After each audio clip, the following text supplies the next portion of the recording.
Lesser known hake is, this is Hakea the current subspecies Platiana from Bemboid National Park, which is right down on the tip of Victoria, where the New South and Victoria border meets the sea, and right on the coast itself it can be quite a prostrate bush, but further inland it tends to grow more upright.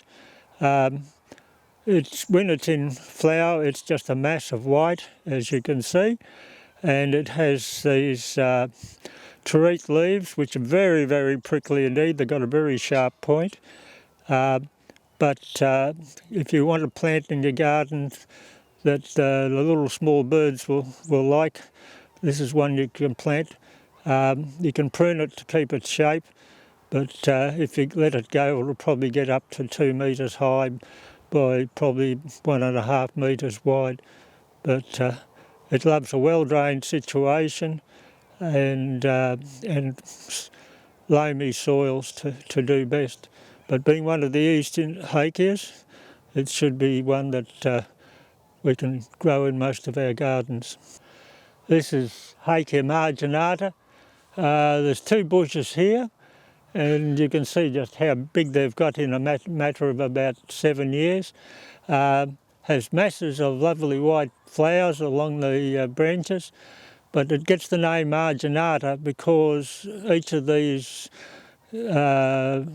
narrow elliptic leaves have a central vein, which you can see top and bottom of the leaf, and it's a plant from inland WA.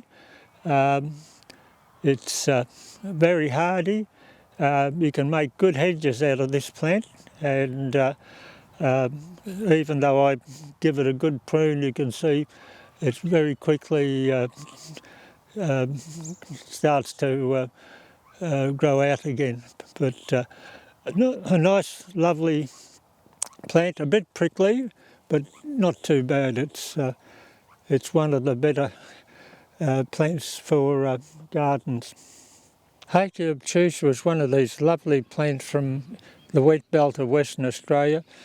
It has lovely sort of light green leaves, which are elliptic to linear in shape. But the wonderful thing about it is the lovely flowers that have these lovely pinky red colours. And the flowers always appear on the old wood. So, okay, Hakea chromatropa. This was named only in the last 6 or so years. It comes from one very small location out from Wongan Hills, and it's on the roadside, and unfortunately the 13 plants that are left are very vulnerable to the road grader and the farmers, who now seem to want to take their fences out because all they do is just grow grain crops, and they don't need fences to keep stock in, etc. So what we're trying to do is to get this plant established in gardens, because who knows, in a year or a couple of years there may not be any plants left in the wild. It's terribly stiff leaves, very rigid. They have quite prickly indentations on the leaves, which are sort of linear elliptic in shape. Forms a very impenetrable bush, but when it's in flower with the creamy flowers, it looks absolutely stunning. And it is a plant that we're hoping that we can establish in a lot of members' gardens for the Hakea study group, because if we lose the plants in the wild, we will desperately need to have plants in our garden to continue this species to exist.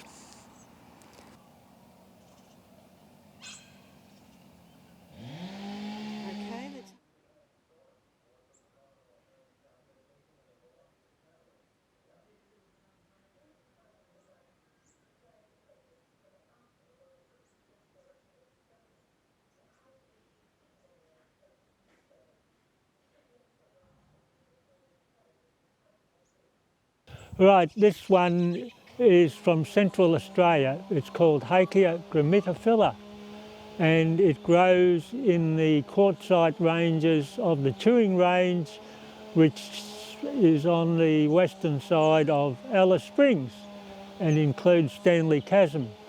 And these plants grow in the most inhospitable situations, usually above about 800 metres in elevation, and you'll find them out in exposed sites where the sun in summer must really bake them, and they usually have right out in the open, and it's just a tremendous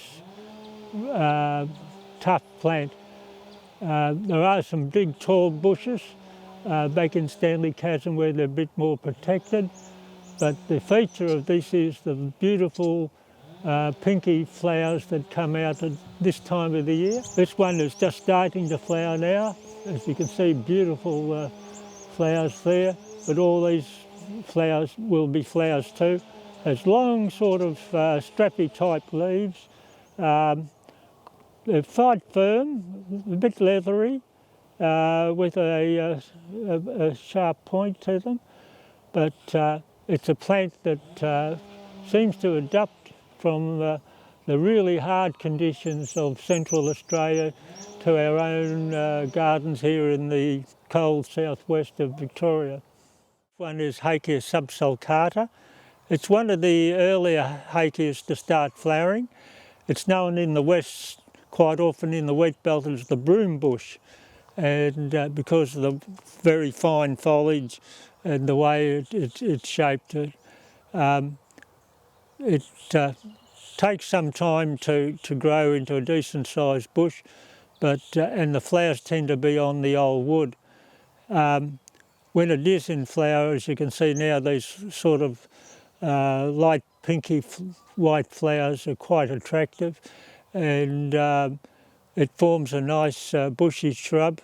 Loves well-drained conditions, quite drought tolerant, and it's a plant that probably for those gardens that have a bit of room should be more introduced because of its attractiveness, especially when it's in flower.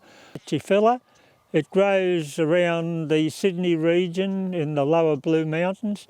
It's in the same group as Hakea nodosa here from Victoria.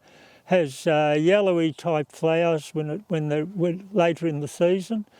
Has quite short foliage, and which tends to be upright, and terete with a quite sharp point. Its features are that the limbs of the plant tend to be more of a reddish colour, and the seed capsules, of course, are quite unique in that they're quite oval in shape, and the surface is quite rugose. This is the Hakea picconura. Has two distinct populations. One up near Kalbarri, Geraldton Kalbarri, which has much longer leaves, up to 200 millimetres long. But the other population is 800 k's away, and it's the Mount Ragged form, which grows with Hakea scoparia subspecies Trisophisa. And the feature of this one is that the leaves are generally less than 100 millimetres long, as you can see on this. And but in flower, it is absolutely stunning because the flowers which come out creamish turn this quite lovely pinky purple colour, and it's very, very attractive indeed. Again, likes well-drained conditions, but it seems to be very adaptable to our gardens and soil types, and seed capsules are quite large with a beak, and they're usually in clusters of 6 or so. As I say, fortunately we haven't had a bushfire through it, but it's again quite a dense plant, but also quite hardy. But the flowers are beautiful. This is another extremely rare hakea called Hakea longiflora, and it only exists in the Mount Lesaur National Park north of Perth and in High Valley Farm at Eneabba. And the feature of this plant is that you have these long sort of yellowy flowers with a pink style, and its leaf is like a pitchfork. Every leaf comes out and then branches into three distinct terete leaves.